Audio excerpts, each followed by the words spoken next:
Happy Wednesday, crafty friends. So, I flipped out over these Alice in Wonderland wood cutouts. And so, with my set, I am working on a little, I was trying to decide if I wanted to do a book or what, but, back a while back when I went to that estate sale and it was a scrapbook estate sale where there was a place going out of business. They had tons of little pieces of stuff. They had these tags. I guess they're considered tags. Anyway, so I got some different shapes and sizes of them. And so when I was looking, trying to decide what I was going to do, I found them and I was like, oh my goodness, these are perfect. They're perfect for the size, these little 4-inch things that I painted. And so on this one, some of them I didn't even have to change the paper on. The paper was already good. Now this will be on my first page, and I'm nowhere near done with anything. I'm just showing you kind of what my thought process is and where I'm headed. So my Alice paper that I got from Frank Garcia Studios. Okay, this is one piece of it.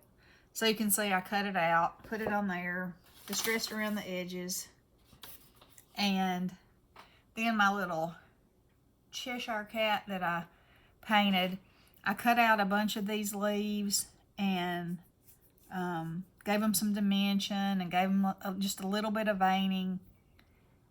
And so he's sitting in the tree up here above her. And so this will be the front, the very first page on my tag flip or whatever.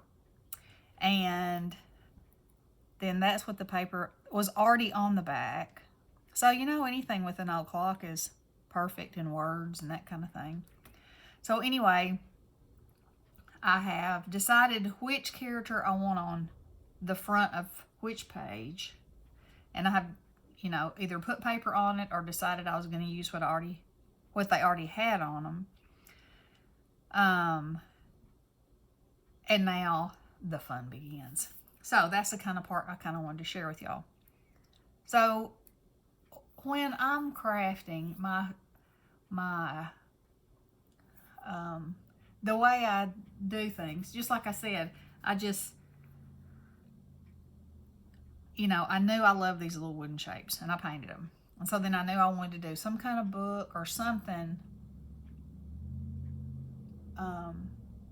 along that line. And then, the way I put stuff together and all that, I'll be like, oh yeah, I have that and that might look good. And so I've made myself a little collection over here, and I'll show you what I've got so far that I'm planning on using.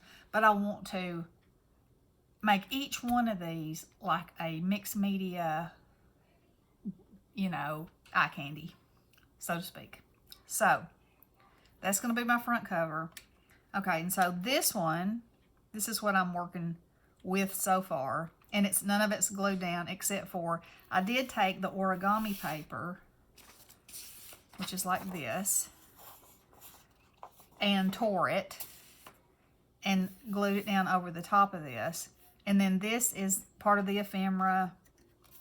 That is. I just went around it with Vintage Photo. That and that are from this page, which I have cut out and put in this there's a little plastic container right there that you can't see. But anyway, so I have me a little plastic tub of fun to choose from. Okay, so somewhere on one of these little teacups that Alicia sent me is gonna go somewhere. I've decided that. Okay, so I'm going to put that one to the side, and then I'm just going to show you. Okay, so the Queen of Hearts is going to be on this page, and I don't know yet what'll go with her. Like I said, I've just started. The caterpillar's going to go here, and in my stuff, I found these mushrooms. Okay, so I've got these these 3D ones. And then I found some die cuts or stickers. They may be stickers. Anyway, so this is going to be a whole, like, he's going to be in this field of mushrooms. And so there's all kinds in here. So I thought, that's perfect. I'm loving that. And, oh yeah, and then this, whoops. This is an earring that Bestie, she sent me a pair of these crazy things. Not that I would ever wear these, but I'm going to cut the back off of it, and this will be on here somewhere because, you know, he's smoking something wacky over here. Mushrooms, I'm assuming. And, you know, this may be something that's in his head. So this page will be covered with bizarrities. And this is one of the cutouts. So that may go on there somewhere. Those are just some possibilities. And look at this. This was already on this piece of chipboard. How perfect for Tweedledee and Tweedledum. Perfect. So I haven't come up with anything yet that's going on there, but I will. And then this page already had all these clocks on there. And so this is the ephemera. This is the ephemera. I cut this apart and he's running.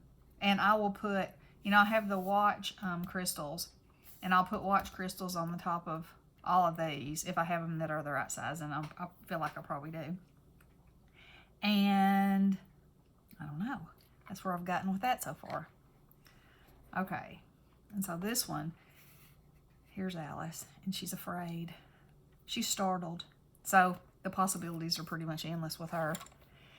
And then my Mad Hatter, and look at the page I found to put him on. And so he is having tea. So I could use the cup with him, you know, put it down here somewhere. I don't know. And then here's this little Mad Hatter picture. But I also have these. These are from Prima, and I got them at that sale. But won't these be cool for, I can paint part of the roses red. You know, painting the roses red. And there's a little ode to that. And, you know, wouldn't that be cool? Or, you know, maybe they'll be with Alice. I don't know. Anyway, and then there's a wreath, a heart-shaped wreath that I could put somewhere and paint part of it red.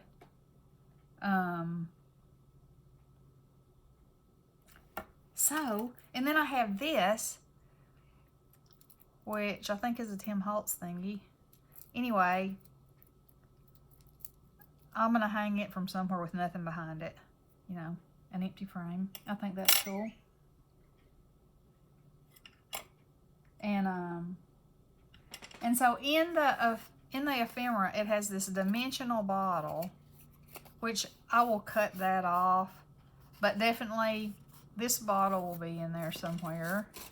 And then there's phrases, you know, we're all mad here. Sometimes I've believed as many as 6 impossible things before breakfast. Why is a raven like a writing desk? And there's tickets to the tea party. And then there's this. It says, eat me. I wish they had a Queen of Hearts that looked similar to this at the Wooden Shape store. And I didn't get it. And I kind of wish I would. Of course, I still could. But I don't have any more pages of this. I could do them front and back. I don't know. I don't know what I'll do. But anyway, I wanted to show y'all. And so, let me slide this over a little bit so you can see what's in my box of fun over here. My box of possibilities. Okay, so this is what the origami paper looks like.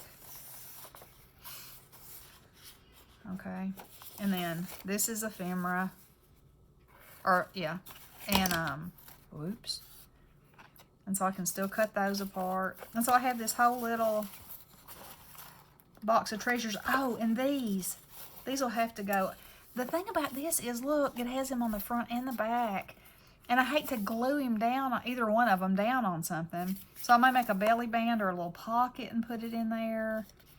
And put, you know, I'm going to use them. I'm going to use everything that I can. There's bingo cards. How fun is that? And then there's that one. And there's some of these from the tea company. Anyway, yeah. So, I wanted to kind of show y'all what I'm working on. And I'll be back today to paint another one of the characters for the giveaway. And if I have time, I'll work on this process some more and update you guys. Okay, something else I wanted to say. Miss Pat talked to Michelle, our friend that lives in South Dakota. Is that right? South Dakota? Yeah, I think it's South Dakota. Anyway, so that just had the brain surgery, you know, that I asked you to pray for. And she did so well, and she's, you know, she's at home and recovering, and now she's possibly been exposed to the virus. Her governor didn't shut anything down. You know, we've been shut down. We've been, you know, can't go anywhere. She said nail salons were open, you know, everything. People were just, it was like just like regular. And now it's the 4th hardest hit state in the U.S. Huh. What does that say for you? So anyway, she is okay, but she's on lockdown for 14 days to make sure that she doesn't have it and doesn't get it. So please keep her in your prayers. She's okay. She doesn't have any symptoms or anything. And we're just hoping that she, it was a possible exposure and not a, you know, that she hasn't actually come in contact or contracted anything. So y'all please keep her in your prayers. Suzanne Noco's family is doing better. Thank goodness. Her daughter-in-law is young and healthy, and so it's sounding like her case isn't, you know, is a light case. So still prayers for them that the husband and the kids don't get it, and that she makes 100% recovery. And I guess that's it for now. So I hope y'all are having a great day. I hope y'all are crafting and creating and got those juices spinning. And I'll be back later. I love you all. Blessings.